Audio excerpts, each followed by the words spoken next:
Hey there everyone, it's Linnea, and today I'm going to be making a card using the Simon Says Stamp I Love Donuts stamp set. This set is just so cute, and recently I've been seeing a lot of card makers use it, so I had to purchase it and I had to just make a card with it. So I'm starting with the sentiment that says, "Do not stop believing." I've mounted that on my stamp block. Oh, and I wanted to show you, I cut a piece of Neenah Solar White cardstock with the Simon Says Stamp stitched rectangles, and I used the largest die to do that.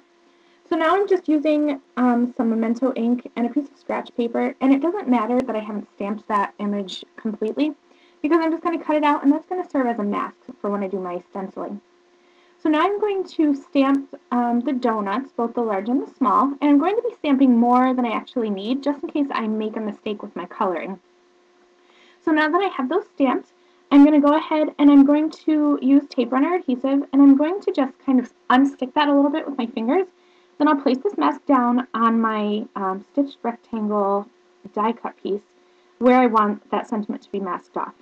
Now I'm just using some painter's tape, and I'm going to go around all four edges because I don't want my, my stenciling and my embossing paste to go over top of the stitched lines. So this is the Tiny Spaced Hearts stencil from Simon Says Stamp, and I'm just kind of aligning that where I want it so that I have all whole hearts. There's not going to be any hearts hanging off the sides or hanging off where my sentiment mask is. So I'm using some Distress inks. I'll start with the Picked Raspberry. And this is some of my homemade embossing paste, and I do have a video showing how I made this. And I just need the tiniest amount, so I'm going to scoop some out, and I'm going to mix that into my Distress ink color.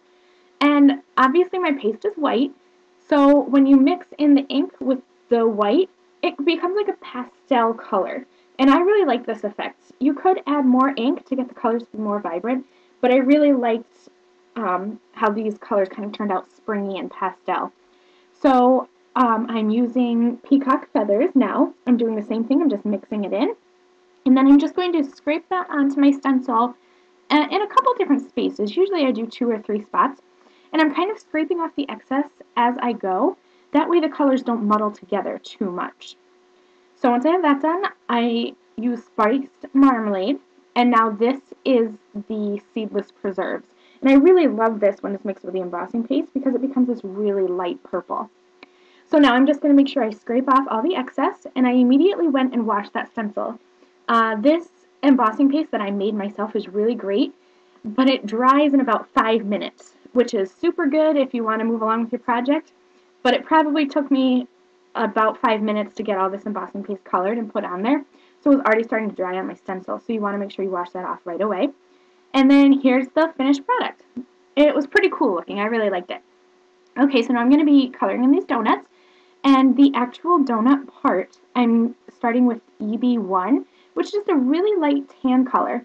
And then I'm going to be coming in with EB2, and I'm going to go around right under that icing because I think that's where the shading is going to be.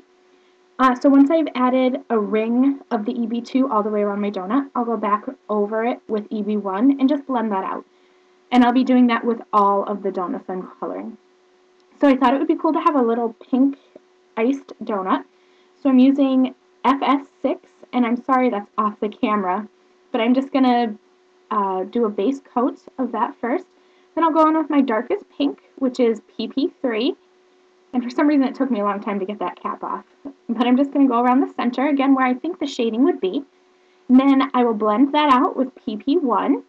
And then I'm just going to go over the entire donut again with FS6 to blend out those darker pink colors. And I'm going to eventually be coloring a bigger donut with the pink as well. But I didn't film that since it's the same exact process as this one here. So I wanted this one to be a vanilla iced donut, so I took IG1, which is a really light gray color, and I went around the middle of the donut where I thought the shading would be, and then I'm just using my colorless blender to blend that gray out. So as you can see here, I have colored in the larger pink donut, and I did that just the same way as I did with the smaller one, used the same exact colors.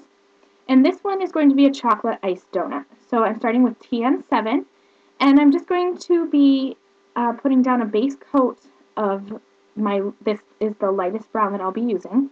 So I'm just going to color that all in. And then I'll be coming in with my darkest around the center again. And my darkest color is EB5. I'll blend that out with my mid-tone TN8. And once I'm done with that, I will smooth that out again with TN7. And that's my lightest color, so I'm just going to blend all of that out. I didn't film it. My camera must have turned off, but I added some white sprinkles and some white icing to the larger donuts with white embossing powder. And then I used Studio Calico Doc Brown ink to add sprinkles to the smaller donuts. So I'm just going to be stamping my sentiment again, just like I did on the mask. And I wanted to emboss it, so I'm starting with my embossing powder tool from EK Success. I'll ink up my sentiment with VersaFine ink, and then I'm going to sprinkle on just some clear glitter embossing powder so that has some sparkle to it. I've cut out my donuts now, and I'm just going to be arranging them on my my cardstock here. And as you can see, I added a few color mats to that. I just have a blue and a yellow. So I use regular adhesive, or just glue dots, and then I have foam tape behind the pink one, and 2 layers of foam tape behind the small vanilla donut. I'm adding some Wink of Stella so that the glitter matches my sentiment. And that's going to be it for my card today. Thank you guys so much for joining me. I hope you'll head over to my blog where I have even more donut cards. Thank you. Bye.